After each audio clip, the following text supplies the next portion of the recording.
Now, the first objective is, hello.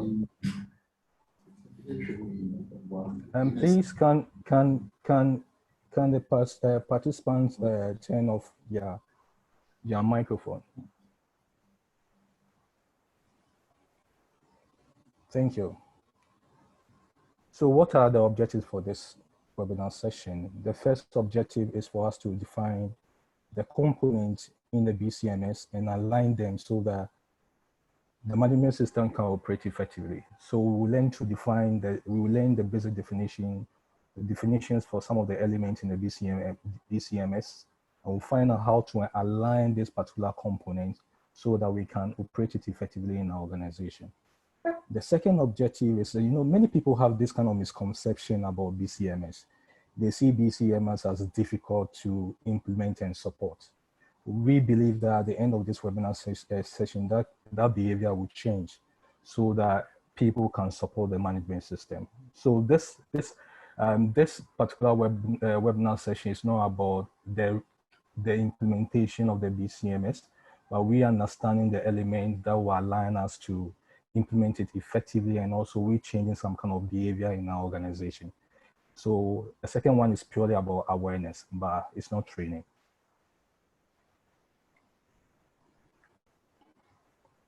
Now, something for us to think about, it for a second, for some few seconds. Let me ask this question: is your organization prepared for pandemic risk? So pause for a while, think about it, whether currently as we speak, my organization is prepared for pandemic risk. And also, think about cyber attack risk. Is my organization prepared for cyber attack? The last one is flood attacks, or something like threat from flood. Is my organization really prepared? So just think about it. If your organization is prepared, there's no need for you to log out from this webinar session. I'm not saying that you should log out. But if your organization is, if the answer to the question is yes, you be part of this webinar session. You can take some of the nuggets and you can do some kind of continuous improvement in your organization. The key here is continuous improvement for those who have the BC plan implemented in your organization. But for those people that answered no, that's okay. The great chance for you is to simplify BCMS in your organization. So there's no need for you to be worried. But once we once we are done with this webinar, you can be able to simplify BCMS in your organization. Now, because of this coronavirus, ISO is making all the standards available free online. It's a web version, you cannot download it. So for those who want to check the standard, that's the link. You can go there and have a look at it, but you cannot download it. So what is there is that the ISO 31000 is there, the ISO 22312 is there, but we have other standards. You cannot download it. You take your time and read through it.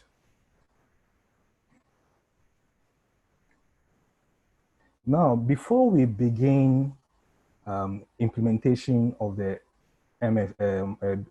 business continuity management system, there are 3 things that need to be established.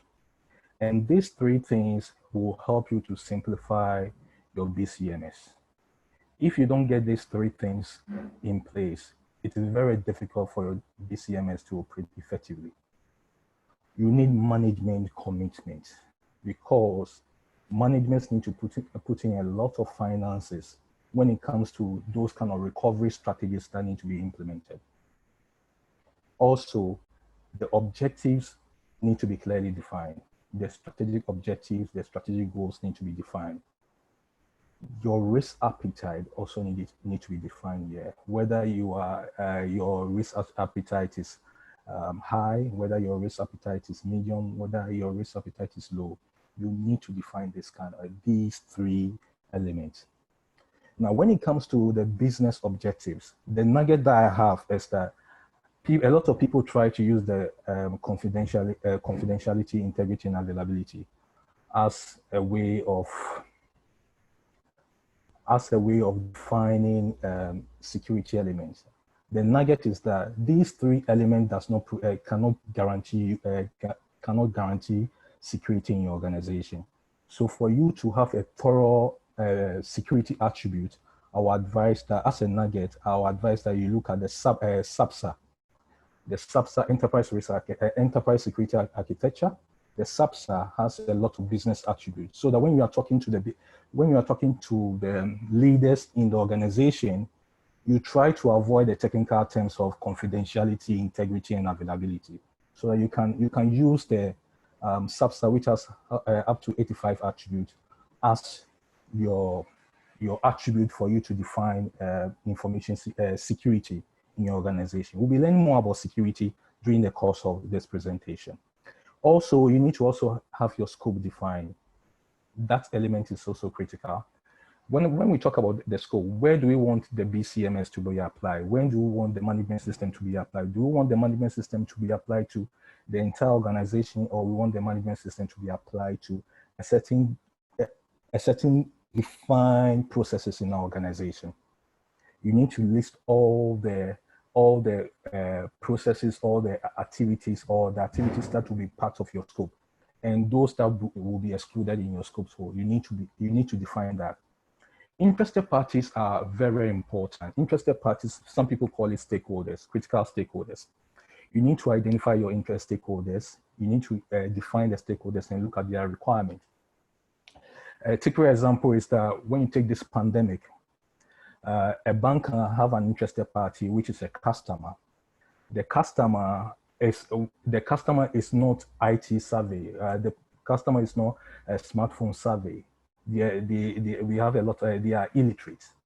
So if the customer does not give you his or his requirement, it will be very difficult for you to plan a management system around what you want to protect. So you need to find out the requirement from your customers. You need to find out requirement for the regulator. You need to find out the requirement for the shareholders. You need to find out the requirement from your CEO. You need to find out the requirement for your suppliers. All these things you need to find out, so that the management system will be fit, and the management system will address those requirements that those interested parties have outlined. Once you have these three things established, it means that you are in the process of simplifying your BCMS. So, section 1, what we are going to talk about, we are going to talk about what is a policy. I'm going to break down the definition of policy, because what we realize that a lot of people find it very, very difficult to write policy, very, very difficult to explain for a policy. So at the end of this particular webinar, you understand it. Also, business continuity policy. What is business continuity? Business continuity management. We are going to define business impact analysis and give some kind of practical example of how to perform business impact analysis, disaster recovery, and also benefits of business continuity. Then we look at the relationship between threat, security, risk, and also the relationship between the recovery time objective, recovery point objective, the maximum tolerable period of disruption, and also the minimum business continuity objectives. All these things we will look at it using a graph. So when we say policy, what's the meaning of policy? Now, policy is made up of 3 components, and you can use this kind of approach to define any policy that you find in any policy that you find. You can use this same approach to define a policy for a religious activity. You can use this thing to define a policy for anything, so that you don't do true and poor, but you understand the practicality of when we say policy. So policy, like what I said, is made up of 3 components. The first component that you need to make sure that you achieve or you document is what we call a management intent. That's the first component. The second component, which I say we call it issues, but in the security field, you can say risk. That's acceptable, that's fine. The third component is impact. So when we say what is then business continuity policy, this is what we mean. Using these three components, you can define it. So we can say a policy is a high-level document from management. So this is not, I haven't documented this thing in the PowerPoint presentation. I'm using these three components to tell you what the definition of policy is. So it's a high-level document from management. So once it is from management, then it means that it's addressing management intent. Okay. Now we want to, that addresses a particular issue. The issue is what? The risk. So we put out a policy. It's a high-level document for management that addresses a particular issue. But when you are in the security field, you see that addresses a particular risk that will impact the business processes in the organization. That is policy. And you can use this definition for anything at all, any definition for policy.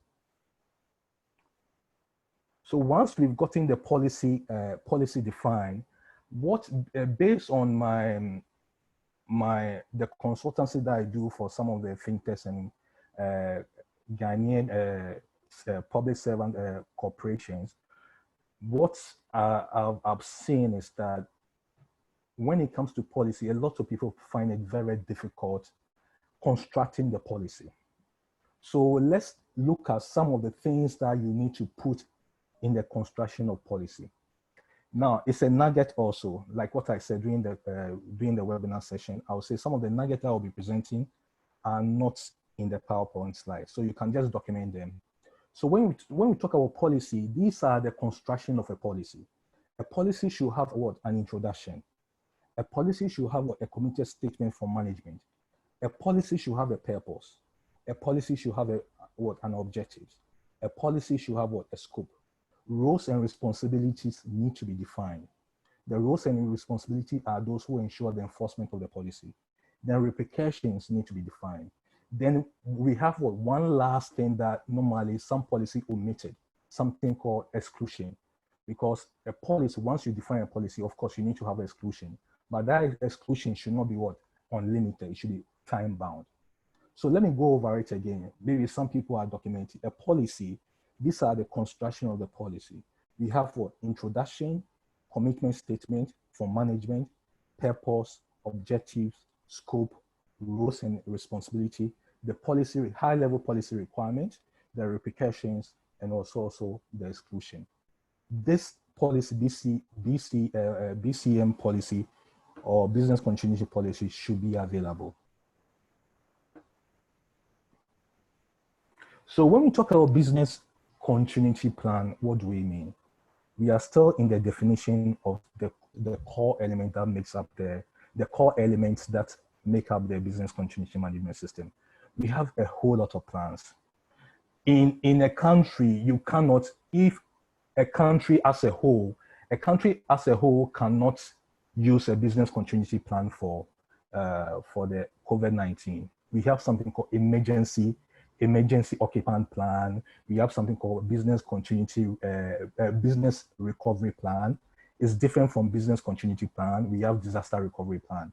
This business continuity plan, business recovery plan is tailored to what? The businesses. So when we talk about business continuity plan, what we are trying to say is that we want to find out whether the business has established a plan to show that that business is capable of delivering product and services. Now, the key thing that I want to mention here is what? Something called acceptable predefined level following a disruptive event. Now, the acceptable predefined level is tailored to something called MBCO, minimum business continuity objective. So once the business is capable of continuing to deliver services during what? Following what? A disruptive event, it means that we say that the business has what? A business continuity plan. I would like to say again, because a lot of people miss the terminologies. Once a business is capable of delivering products and services, the key word is what? The acceptable predefined level. The acceptable predefined level is in alignment to what your MBCO, minimum business continuity objectives. We'll be talking about it. So an incident occur, but that incident does not we are not really impacted because we've identified our key business activities, and those key business activities are still delivering services to customers. We are not impacted. That shows that you have what a business continuity plan. Now, still under the element definition. Now, business continuity management is part of risk management. Business continuity management is part of risk management. Now, when you look at the definition, without even assuming that what I'm saying is wrong, but when you look at the definition, it tells you that this thing is somehow related to what? Risk management. So the expert in the business continuity field says that business continuity is what a subset of what risk management. And during the reason why business continuity is so critical because this business continuity management aligns with what? The prevention criterion in the business continuity management system. Now, the prevention criterion aligns with what? The business impact analysis. That's the preparedness. So you are preventing something at the same time you are prepared. So business continuity management and also the business impact analysis work hand in hand.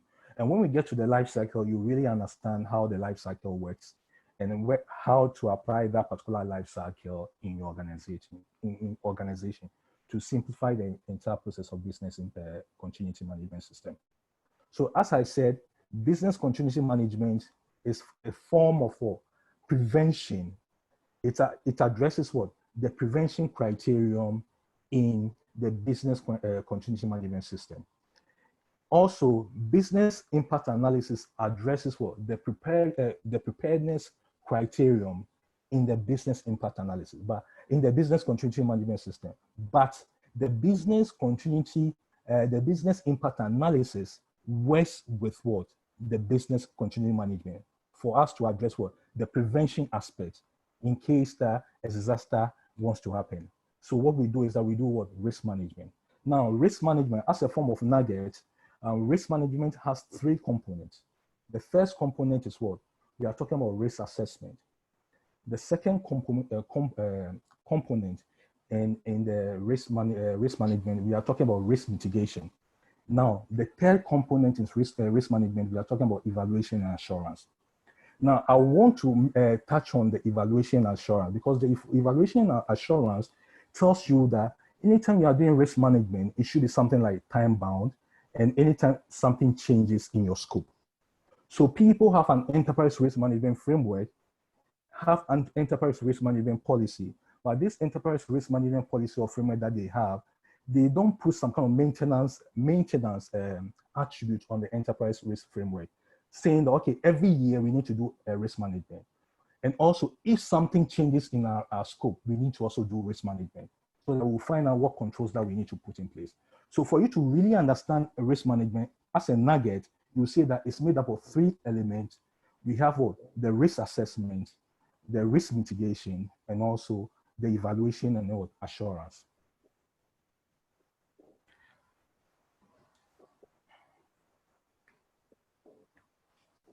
I would like to go back and expound on the business impact analysis because it's one of the critical tools that you need to get it done in your BCMS. So in the business impact analysis, you need to identify all the activities that a destructive event will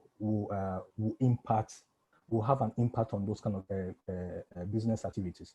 Now, once you identify those business activities, what you have to do is that the business that process helps you to come up with something called a prioritized list of the activities in your organization that you think that these activities are very time essential. The reason why I'm not saying critical is that we don't use critical when it comes to business continuity. We use a word called time essential, because you cannot tell someone, that a person, that you are not critical. you are not a critical person. It's somehow insulting. So you tell them that when an incident happens, some people are not some business activities are not what time essential, and some people too are not what time essential. But everyone, once a company employs someone, all personnel, all people, everyone in the company is what critical. If they are not critical, then it means that you wouldn't have what a job description for them.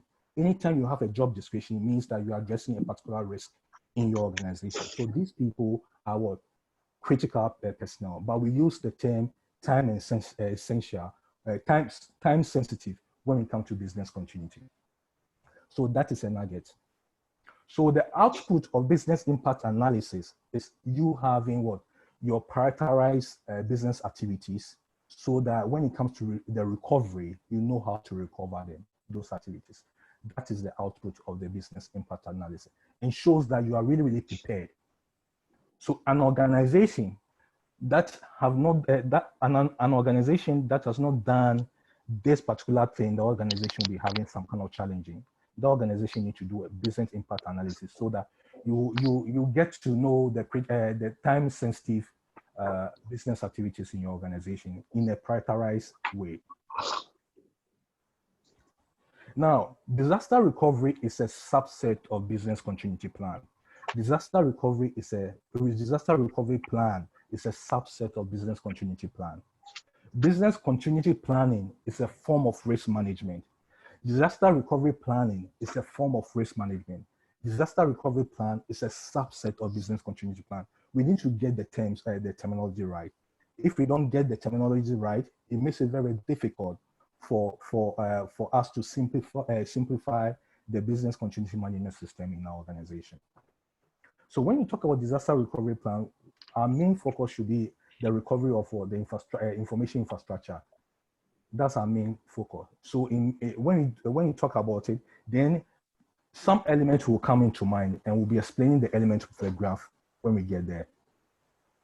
So the disaster recovery plan addresses what? The recovery criterion in the business continuity management system. So when you picture the whole thing, you have what? Business continuity management and business impact analysis addressing what? The prevention aspect of what? The business continuity management system. You have incident response plan addressing the response criterion in the business continuity management system. Then you have the disaster recovery plan addressing the recovery criterion in the business continuity management system. So it's like a cycle. So when I come and I'm auditing your business continuity management system, I'll be looking at these kind of things to check whether the business continuity management system is really addressing or meeting the business continuity objective that you've allowed in the context of organization or the business context. The incident response plan is not here, but when you are doing a thorough, when you are doing a deep, when you are doing a comprehensive business continuity plan, you will come across something called the incident response plan, which addresses the response.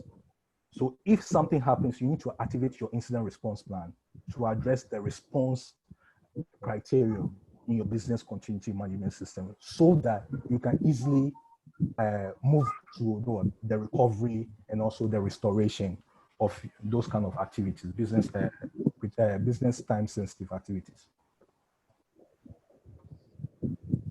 So let's look at the benefits of business continuity plan. So when you look at it, I'm not saying that benefits of business continuity management system. I'm talking about benefits of business continuity plan, the plan itself. Because once we have the plan, we said that once you have the plan, what we are saying is that our organization is capable of delivering business activities, doing what? An incident at what? A predefined level. And that predefined level aligns with what? The minimum business continuity objectives. So benefits are, we are looking at financial loss to our organization so that you can be able to serve your customers. And also you want to protect your reputation. Also, you want to also make sure that you are compliant with the applicable laws. And also you want to reduce reliance on certain key individuals. So once you have this in place, you know that your organization can withstand the external shocks and also the internal shocks that may come that may come to you, the organization.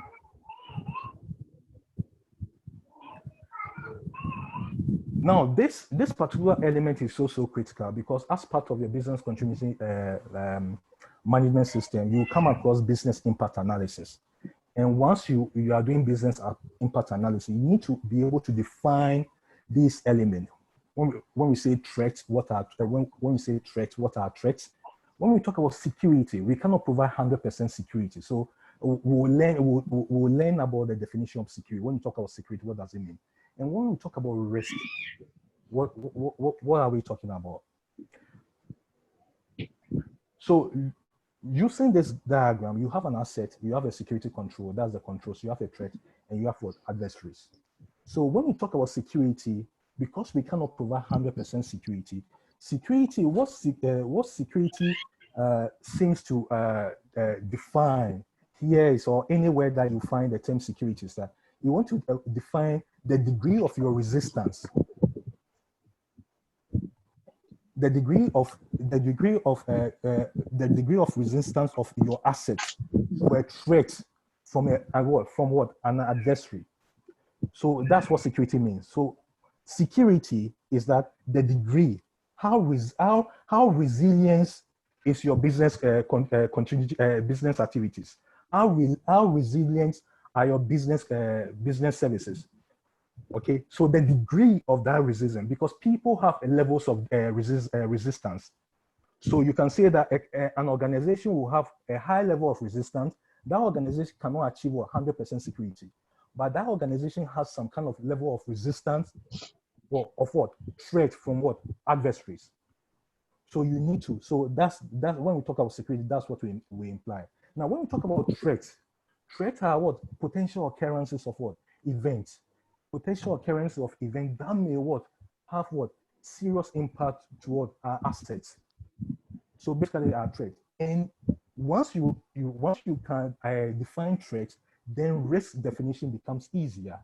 So risks are what? The probability. So the key term is what? Risks are what? The probability of what? A threat having what? An impact on your business activities. These elements are so key so that you'll be able to define your business impact analysis. And also, when you are doing your risk assessment, you're able to define the risk as the risk wall. So let's look at this diagram, and when we look at this diagram, we relate it to a practical scenario. So I'm going to take my time I'll take my time to explain how this diagram, what this diagram is seeking to depict. Now, right from, when we were talking about the element definition, I talk about prevention and what? Preparedness. So when you look at it, it's saying that 100% before a business disruption, you are what? 100%, everything is running. But what you need to do is that you need to define, with the help of your business impact analysis, you need to define what? Your minimum business continuity objectives. You need to be prepared because you've identified your key business activities, key sensitive sensitive time business activities, so that in case that something happens, your business can continue to deliver services. It shows that you are doing a form of prevention, and also you are prepared to withstand any external shock. So the MBCO is very, very key. Now, relating it to what is happening currently, you find that when this lockdown happened, most religious activities, most religious organizations had some kind of issues. When I talk about religious, I'm talking about the Muslims and also the Christians, the mosque and also the churches. They had issues. Now, because some of them have not defined what their minimum business continuity objective, they had issues. But some of the mega churches, they didn't encounter any issue. They've identified that when it comes to service,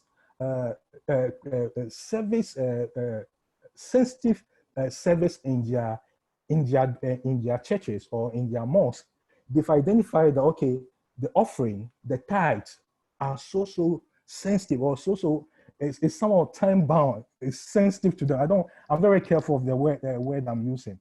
It's very essential for them. So they try to come up with some kind of innovative technologies using MTN as a form of as a way of collecting offerings. They also came up with they engage with some of the fintechs, so that though that you are having the manual way of you delivering your tithes, you are also having a way that you can deliver your tithes through the electronic means. But some of the churches that didn't take this thing seriously, they were using the manual way of delivering tithes. So when that thing happened to them, it really affected them, because they haven't defined certain key sensitive activities that should be running no matter what happens. So the minimum business continuity objective tells you that, okay, when something happens to me, these are the services that I want those services to continue to operate without it affecting customers. So you define your key activities. So you can have your normal activities, saying that, okay, at the church, during the church or the mosque, you have about 10 people that during the regular service, those 10 people or 20 people are so critical for certain functions in the church. We are not talking about the congregants. We are talking about those people that will be having them the cameras. Those people will be doing the transmission. You know, you have certain key personnel that you under normal during normal service. These normal personnel, the number should be defined, and that number should be operating in the church activities. Now, when you are defining the minimum business or continuity objective, you said, okay, if an incident happened, instead of we having 20 people, because the lockdown says that we cannot have more than 20, instead of we having 20 or 30 people, what we can do is that we can define certain number of people that should be around to still provide services to the people. So when you do that, it's a form of what you being prepared, and you doing some form of prevention, so that it doesn't impact your business activities in the organization. So once that thing happens, it doesn't affect you. The MBCO keeps on operating.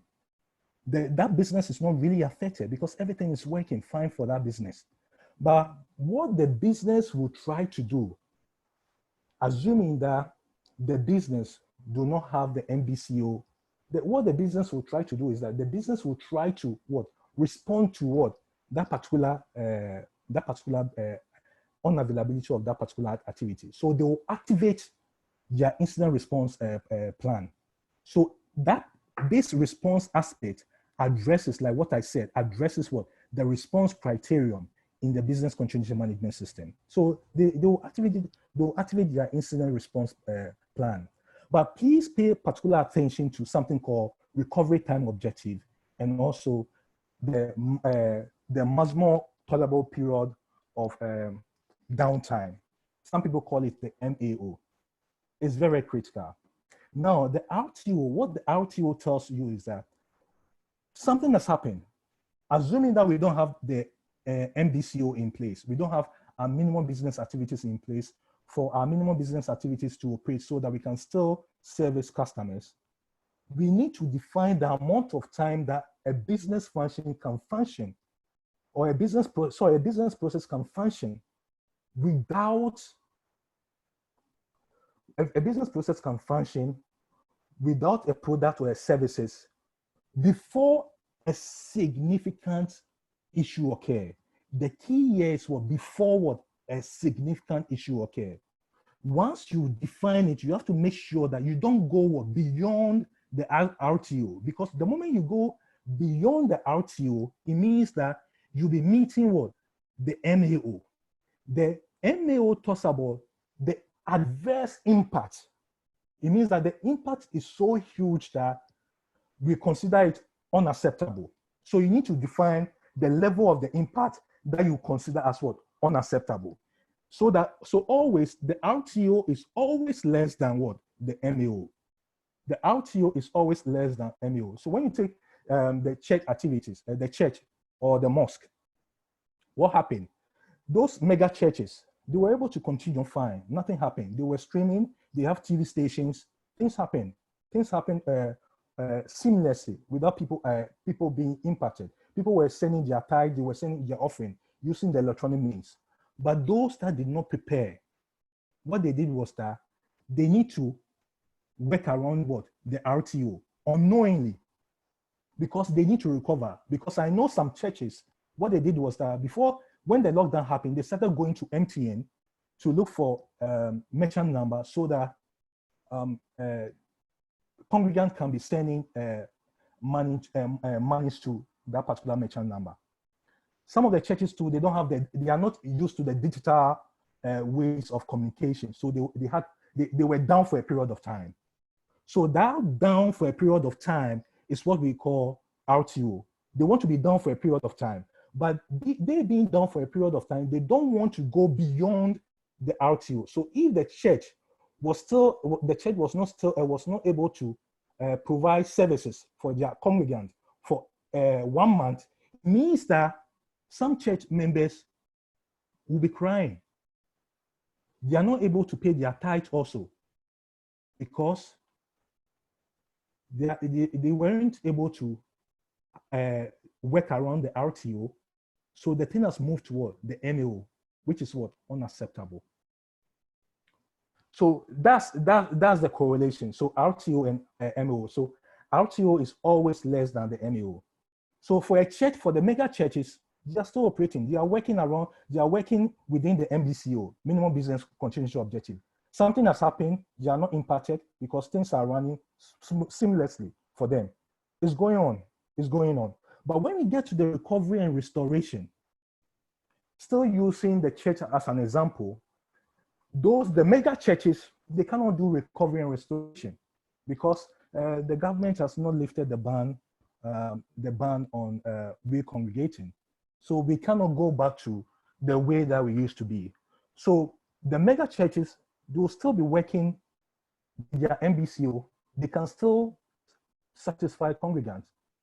But assuming everything should go back to the normal, it means that seamlessly, the MBCO, the church people start doing the restoration of things that have gone wrong so that they can come back to what? They are 100%, so that they can be at 100%.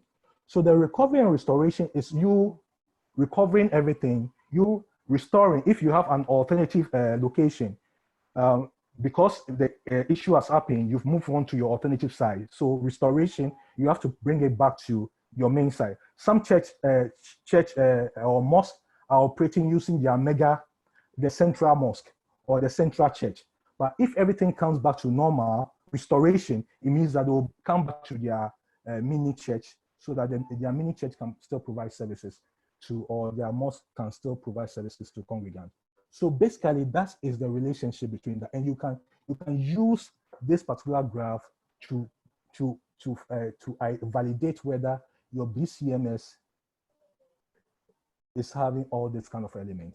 You define your MBCO, you define your RTO, you define your MAO, you define your MBCO, and also, of course, I will be talking about the recovery strategies when we get to the other slide.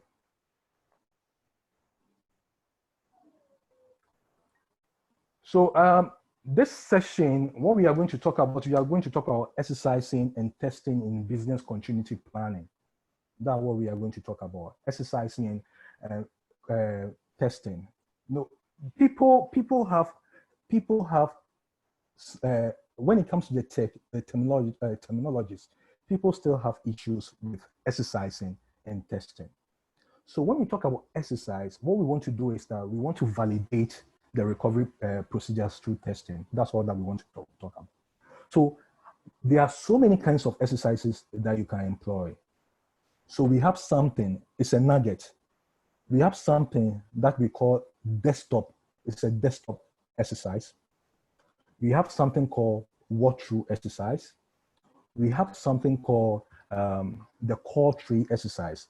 A lot of people do the walkthrough exercise and also the desktop exercise. We have something called the call through exercise, whereby you send SMS to members to find out whether they receive it or not. So you are doing the exercise. Then we have something called the simulation exercise. You pose a scenario and you expect a theoretical response from your members. Then we have something called the full disruption exercise. That means that you are employing the full BCMS management system in your organization, doing full disruption exercise in your organization, employing the full strength of the BCMS. When it comes to full disruption, a lot of people find it very, very difficult. But I want to put out another nugget. The exercising, don't do an exercise on if that particular business activity is not sensitive. Don't do full disruption. Okay, if that particular business is not sensitive, it's not time sensitive, don't do full disruption. Okay, now you also need to have the maintenance of those kind of maintenance of the BCP. So at what time do we do an exercise? Will we do it quarterly or will we do it yearly? I will advise that the business activities that are not time sensitive, you can do it quarterly. And the ones that are really, really sensitive, you can do it yearly. Now, when you do the exercise, we need to move on to something called testing. We want to validate whether the exercise that you've done, you passed or you failed, so that we can identify areas for what continuous improvement. So you've done the exercise, you found the exercise that you did fail, or the exercise that you did pass.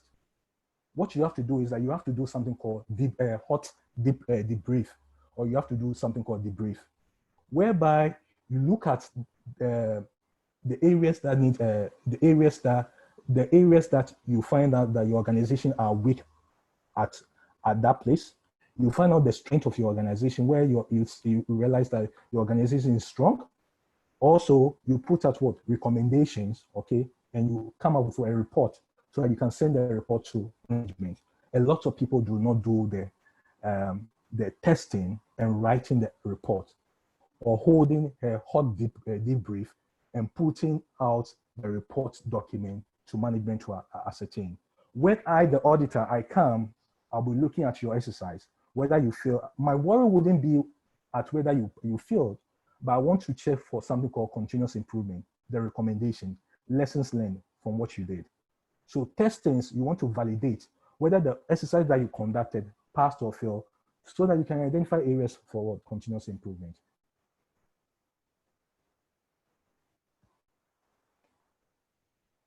Section 3, what we'll do is that we'll talk about the business continuity management system and also the implementation of the business continuity management system. So now the business continuity management system follows a certain life cycle.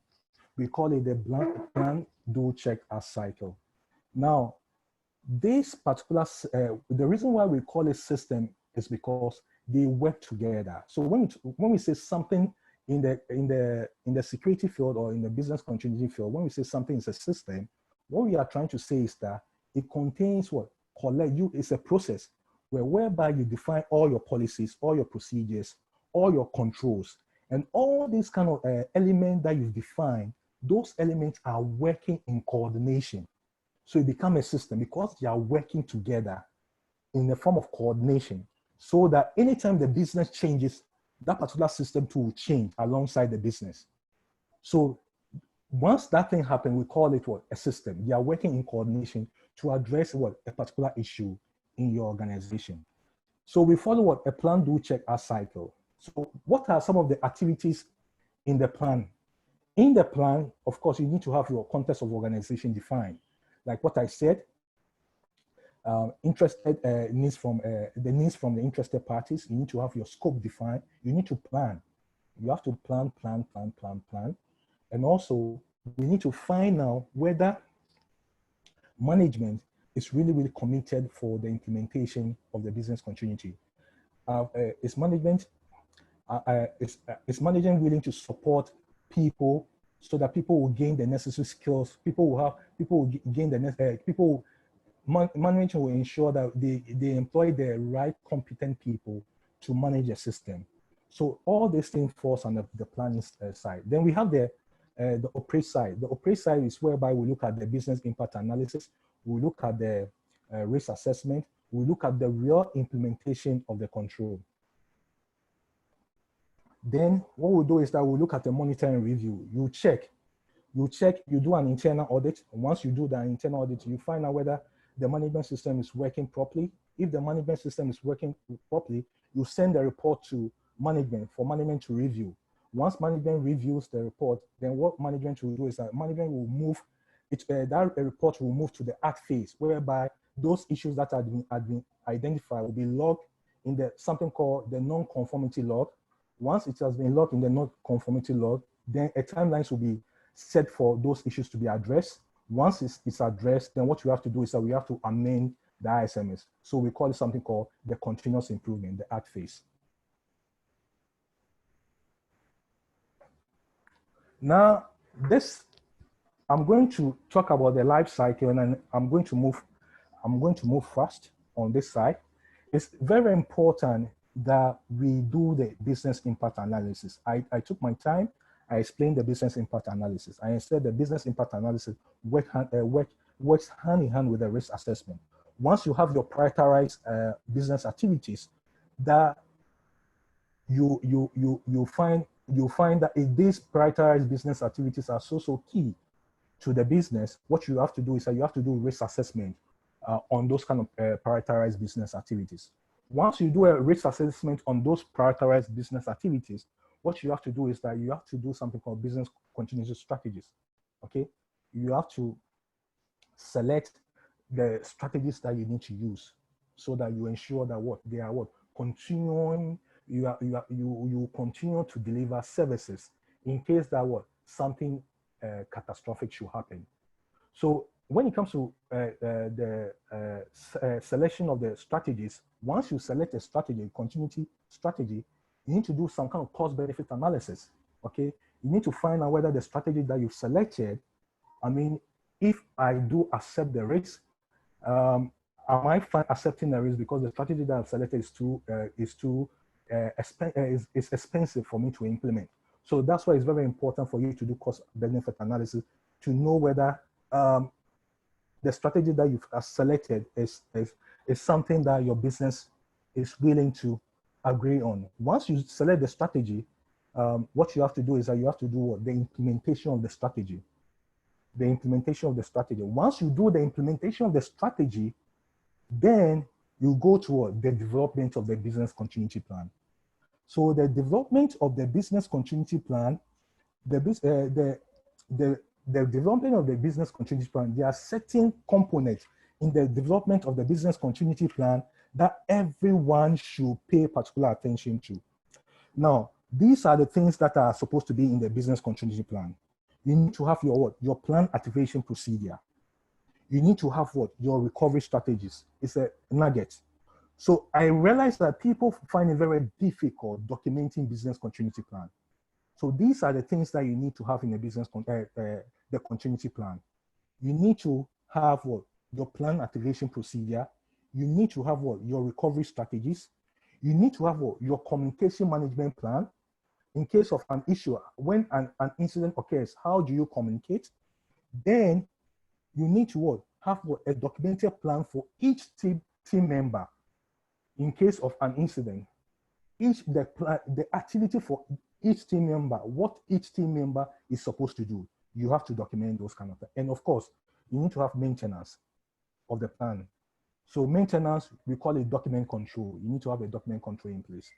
Then you go to the exercising and testing. I explained the exercising and testing. Use test desktop, walkthrough, the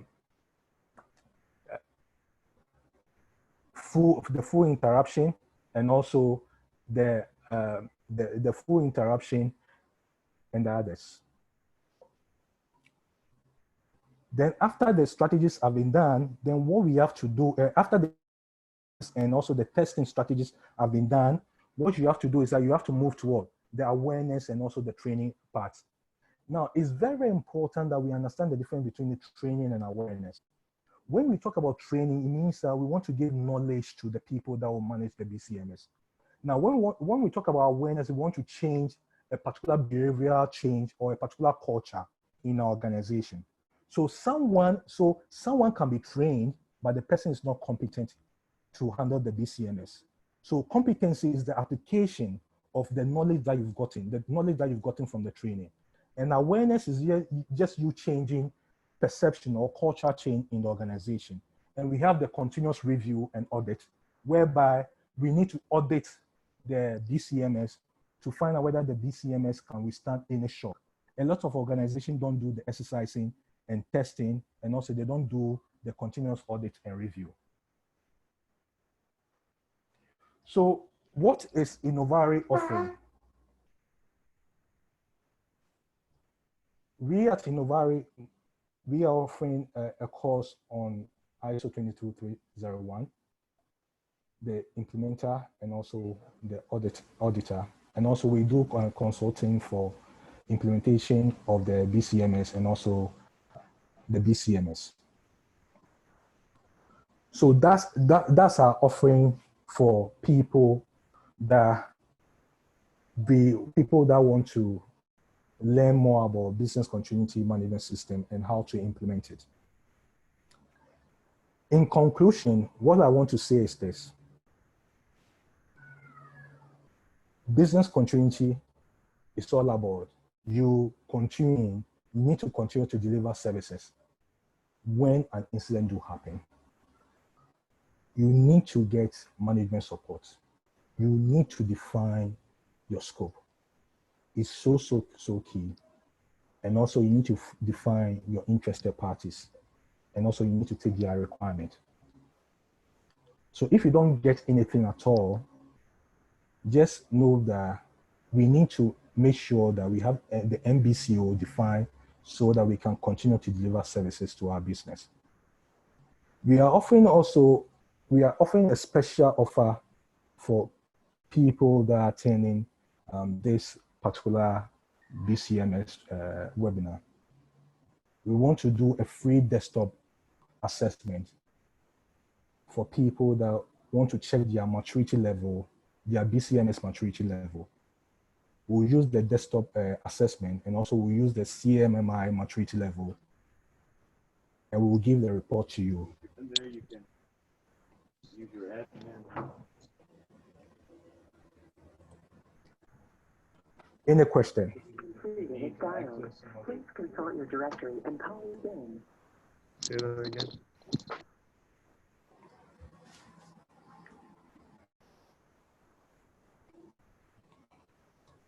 Any question? Yes. Okay. Can you hear me? Mm-hmm. My name is Edward. Okay. From Electricity Company of Ghana. Okay. Thank you for your delivery. Okay. On the MBCU. Yeah. Yeah, you made an example, the church example, and especially the number of personnel. In fact, this COVID thing is also bringing another dimension. Yeah. I'm from the IT session. Usually, if you are talking about disasters, events that happen that will disrupt our business, flood, fire, etc., etc. And you do admit that there can be, if you take Ghana, for instance, which is our operational area, it's extremely difficult for flood to happen in the entire country. So if I say I'm putting in BC, business continuity management system, and as part of my plans, my recovery side is probably, my primary data center is here. My recovery site is in Kumasi. Okay. Ordinary, as in terms of number of restriction on people, like it has happened in this COVID, will be very difficult to determine in terms of the known disaster that we in IT world are always afraid of: fire, flood, etc., etc. Here is the case. This is COVID. Our systems primarily are even running. Just that the people that we expect that to activate in terms of we having a disaster to assemble somewhere, now there is a limitation on it. So I'm saying, in deciding your MBCU, how would you broaden the scope so that you'll be able to factor in things like even the number of people that you can assemble at a point to recover your system? Okay, that's very good. Now, when you are doing the business impact analysis, we have something called the interdependencies. So a typical example is that I take a business activity in my organization, a business process, saying the manufacturing process. Now, when I take the manufacturing process, what I need to do is I need to look at the interdependencies. So the interdependencies of this process will be people, ICT. I need to look at the database that they may access. I need to look at the transportation. Okay, I'm just giving you a free example. So once I define the interdependencies, now as under normal conditions, these are the number of people that I'll need. So when I take the people dependency, under the normal condition, I need 10 people to work. Okay. Now, for me to define my MBCO, I'll say that when it comes to MBCO, instead of I needing 10 people, I'll need about 2 or 3. I hope you understand me. Hello? Then I'll move on to the other. A point. Yeah. I understand you here, but suffice to say, in planning, I have looked at my system. I will say I will need 30 people. That will be under normal circumstances. I will need 100. But in terms of disaster, that's the normal activity. Normal, I will need 100. By disaster, 100. I will need 30. You need 30. Okay. That is what I have put in my plan. Yeah. And something has happened which is placing a restriction of the number, the 30 that will be the minimum I will need. Like in this COVID example that we are restricting up to 25. That's the point I'm asking, that how would you have to? Oh, I mean, because we are, I get you. No, because we are limiting the number of people. And you know that once a law comes, a law is much more higher than any policy that you put out there. Okay, assuming that there's no law, because the government, the president has given a directive. It means that you need to limit the number of people. You said 30 people. You need to find a way to work around that 25 or the 15 people, so that if you've done proper testing and exercising, you know, a form of doing testing and exercise too is that you want to do the testing so that you can give it to people that even are not aware of how to operate if there's a disaster. So a non-technical person or someone that is supposed to do A, B, and C, and because you are limiting the number of people, because you've done thorough testing and exercise, and you're giving the plan to some people also to go around it, you can combine, you can do combination whereby one person can be doing 2 or 3 activities that has been outlined in the business continuity plan. Because I get what you are saying, because of the limitation that the directive that came from the president, you didn't anticipate that this thing can happen. But one beautiful thing about business continuity management system is that it evolves. I mean, you need to change it. It's not static. Okay, that's why it's a management system. So it's a matter of you changing it so that it fits the particular issue that we are talking about. So that you don't do a lot of work because you have the management system already in place. So that you don't do a lot of work. But the key stuff is that you need to do a lot of exercising and testing, so that you find out whether your plan is very, very robust and resilient. Thank you, Ni. Okay. Yeah, hello. Yes. Okay, so I'm Godwin. Okay. I have two quick questions. Okay. When we are looking at business continuity, are we looking at business continuity plan or the business, I want us to get the terminology right. Are we looking at business continuity plan or business continuity management system? We don't have anything, when you say business continuity, it's not, are we looking at the business continuity plan, or that's what you are talking about, or you are talking about the management system?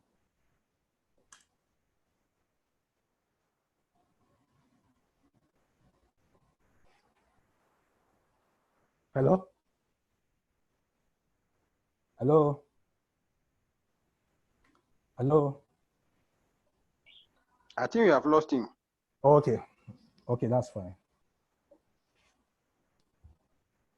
Hello, Okay. Ni. Hello, Ni. Yes, boss. Good afternoon, and nice presentation too. My name is Benjamin. Okay. With Absa. Okay. Yeah. Okay. So I would like to also share the little experience that we had so far during this pandemic, and then that relates to our business continuity plan. Okay. So the traditional way, just like Edward was saying, is we normally plan our business continuity towards natural disasters like fire, flood, and those things. And we least anticipated that pandemic of that sort could happen. So this time, the business continuity has moved from these natural disasters to people. It's not relating to systems. So what we also did was, as part of our business impact assessment, we identified our critical activities, and after identifying our critical activities, who are those who are going to run these activities? So every department should be able to provide the people who will be running these critical activities. So we had all those people, and then immediately we were asked to put in our business continuity plan. We started running with the critical activities or the operations that we normally run together with the critical, or as you said, essential or time-sensitive colleagues who will be running critical activities. And the other thing is now movement has been restricted. So even people that we really want them to even come to the normal office and work, it's not going to work because of restrictions. We need to get pass, and Bank of Ghana had to give a limited number of pass to the organization. Yeah. But we need to put in a different plan. That's in. So now those people, can they work remotely? So we activated recovery strategies. So those who can work from our sites are working from there. Those who can work remotely using the bank provided laptop were there. And then if you don't have those who cannot have access to the bank laptop, they bring their own machines, and then it will be configured with all the required policies and then security were put in place for them to be able to use their personal machines. So we put all these things in place in order for us to be able to still provide services within the time frame or within the acceptable time to our customers. So this is what currently we are using to run our business continuity and help the organization move on. Oh, thank you very much. I think hello, hello, Mr. Mensah. Hello, Mensah. Yes, boss. Yes, I was asking some questions before I went off. Yes, boss. Yes, good. So I want to continue, please. Just some few distance. Okay, I'm saying that your feed is breaking. Can you hear me? Yeah, I can hear you. Is it still breaking? No, it's better now. Okay, good. So what I'm asking is that we tend to focus on the natural disasters when we are designing business continuity, management or wow, planning. your feed is wow. Is it the case? Because more often than not, you realize that entities, it's still breaking, eh? Yeah, it's still breaking. It's still breaking. Hello, Ni. Yes. Okay, hello, no problem. Ni. You let another person. Yes. Hello, Ni. Yes, boss. Ni, I'm David Otabo. Okay. I think I've been listening to my colleagues who were saying that they didn't anticipate, and that's normally I've been saying this, that it seems we don't do our risk assessment well. Perfect. It's true. Perfect. Yes. Perfect. So I think they should know that for risk assessment is broad. Yeah. You can't say that you were not anticipating this. Yeah. Pandemic is a risk. Yes. And if you really want to do risk assessment, after your BIE, you do the risk assessment, you should really, think broad and assess every possibility. What if? Yes. So that you plan for it. Yeah. The only difference between this is the difference between this particular risk and any other risk is that it has extended for so long to face. Yes. The directive by the government.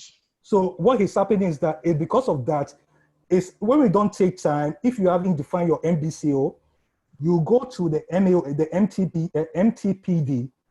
Good. Because it can get to the MTPD and it can affect your, the adverse impact will be, will not be acceptable. So the reason why I'm contributing is, they should understand the concept of the BCM or the BCP. I mean, the circuit that you put down. Yeah. The BIE, the risk assessment, the strategy. If you do that, you'll be able to really do your, that's it. Yeah.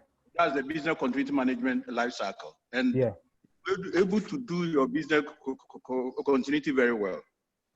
And you can also look at other organizations, what they have done in terms of risk assessments. Yes.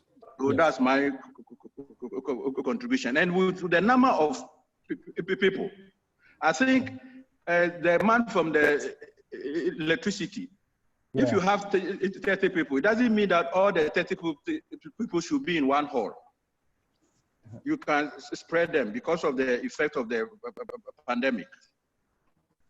Yeah. Okay. Let me chip in here. I was just drawing an example.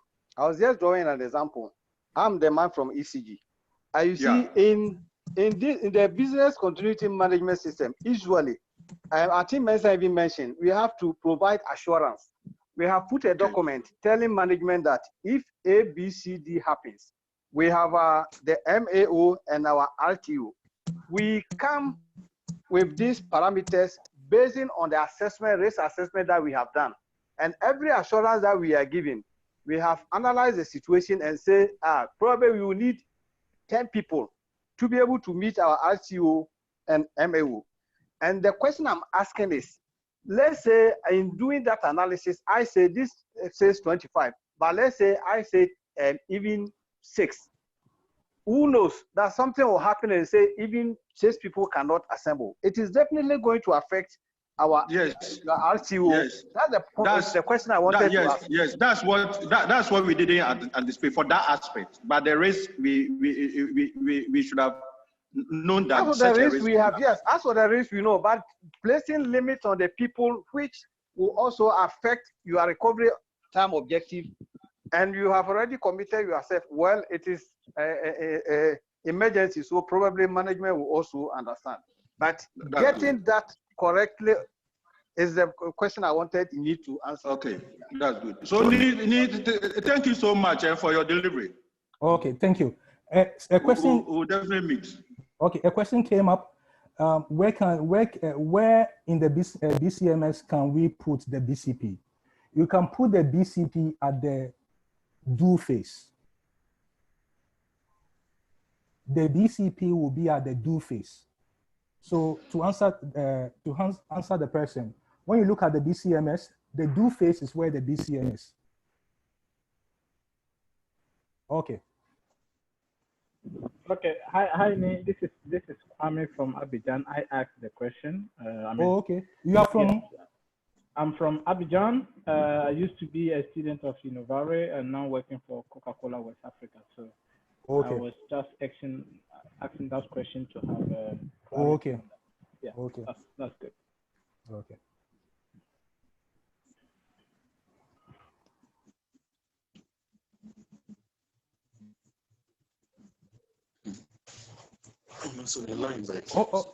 Okay. So thank you all for coming, and please,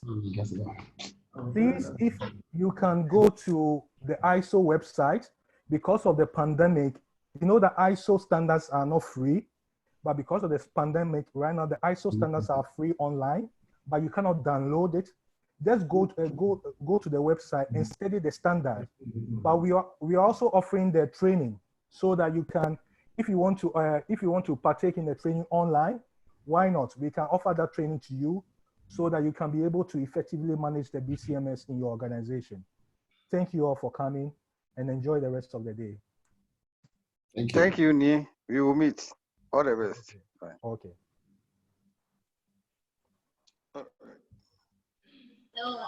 Ni, are you still there? Yes.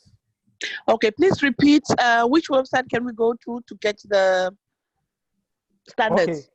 Okay, a moment. I'm sharing my screen so that you see the website.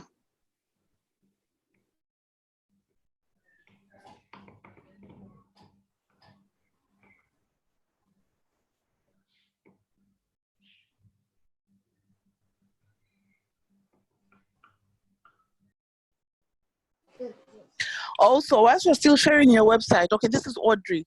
I'm also interested in finding out if you have some of this training online, because I know we can't meet at Innovare and do the training. So what plans do you guys have if we're interested? You know, right now we are working from home and we have a little bit of time.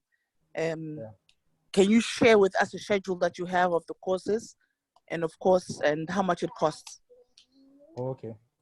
Okay, we'll do that. We have your email address, so we'll send that in to you. I hope you're okay.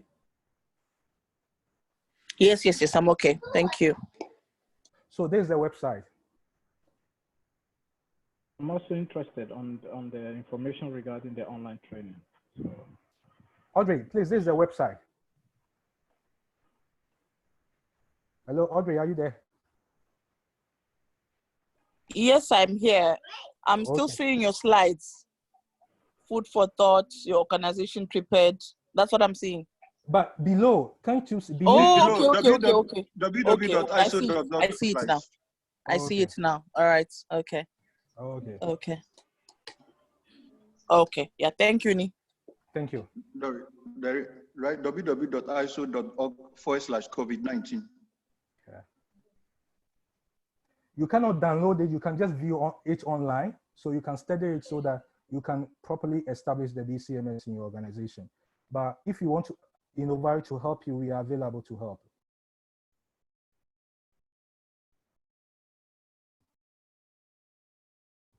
Okay, thank you all for coming, for joining this webinar session. We are most grateful. We hope this webinar session has been very, very informative to you guys. Thank you.